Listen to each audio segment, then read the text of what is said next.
Assalamualaikum warahmatullahi wabarakatuh. Perkenalkan, saya Krisdayanti dari kelas Tadris IPSC.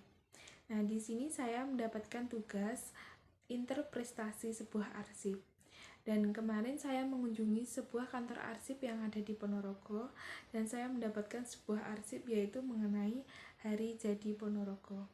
Di sini saya ingin menjelaskan alasan penyusunan sejarah Ponorogo. Perlu diketahui bahwa ada beberapa alasan yang cukup mendasar mengapa sejarah Ponorogo perlu digali dan perlu disusun. Adapun alasan-alasan penggalian dan penyusunan sejarah Ponorogo adalah yang pertama, ingin mengetahui dan memahami sejarah Ponorogo sendiri guna melihat sejarah perjuangan nenek moyangnya. Yang kedua, setelah mengetahui dan memahami dapatlah dijadikan suatu pelajaran atau petunjuk bagi penentuan kebijakan pemerintah daerah tingkat 2 Ponorogo dan prospek kehidupan rakyat Ponorogo pada masa mendatang. Sebagai suatu usaha untuk mendokumentasikan peristiwa-peristiwa penting dan berguna bagi generasi mendatang dan generasi penerus yang mau melanggengkan budaya bangsa. Sebagai suatu cermin bagi pemimpin-pemimpin dan rakyat Ponorogo agar meniru hal-hal yang baik positif serta meninggalkan hal-hal yang merugikan dan menyedihkan.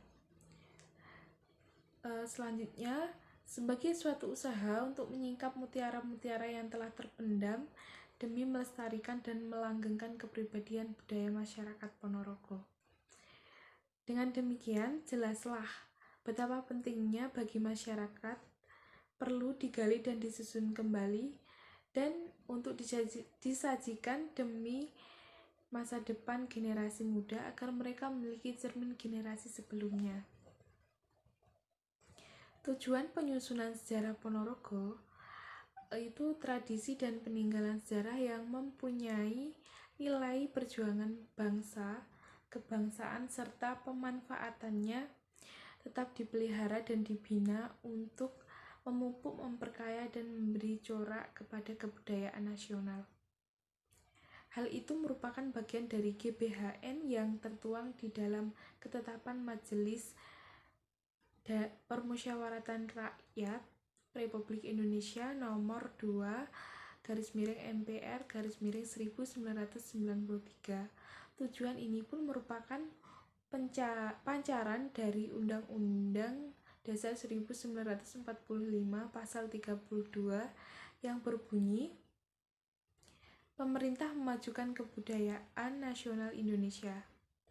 Malahan di dalam penjelasan Undang-Undang Dasar 1945 disebutkan bahwa kebudayaan lama dan asli yang terdapat sebagian puncak-puncak kebudayaan di daerah-daerah di seluruh Indonesia terhitung sebagai kebudayaan bangsa. Jelaslah kini bahwa yang menjadi tujuan penggalian, pelacakan, dan penyusunan sejarah Ponorogo ini adalah memelihara, membina, memupuk, memperkaya, dan memberi corak pada kebudayaan nasional. Dari segi kronologis, penggalian sejarah Ponorogo diawali dari sejak kapan Ponorogo dan segala aspek pemerintahan dan kemasyarakatan yang berdiri. Dengan demikian, tidaklah mudah untuk mendapatkan kepastian hari, tanggal, dan tahun berapa Ponorogo dilahirkan.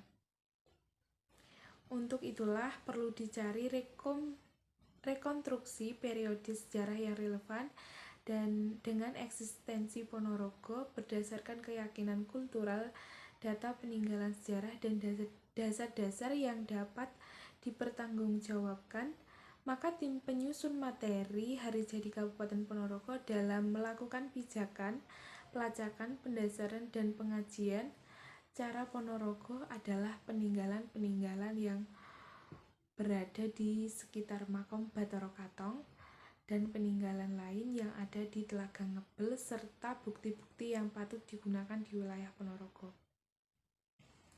Nah, selanjutnya itu metode penyusunan hari jadi Kabupaten Ponorogo.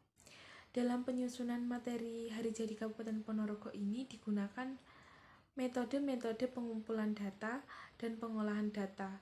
Metode pengumpulan data berfungsi untuk membantu mendapatkan data. Guna penyusunan itu antara lain adalah observasi, wawancara, dan penelitian kepustakaan. Dalam pengolahan data, penulis mempergunakan metode analisa sintesa dan deduktif. Dengan usaha dan cara demikian itulah maka materi hari jadi Kabupaten Ponorogo disusun. Jelaslah bahwa yang perlu dipahami benar-benar penulisan sejarah tidak pernah tuntas, tidak pernah berhenti, dan tidak pernah selesai. Jadi sejarah Ponorogo ini masih perlu ditulis terus dan disusun agar lebih lengkap dan dapat berkesinambungan dengan masa-masa yang akan datang.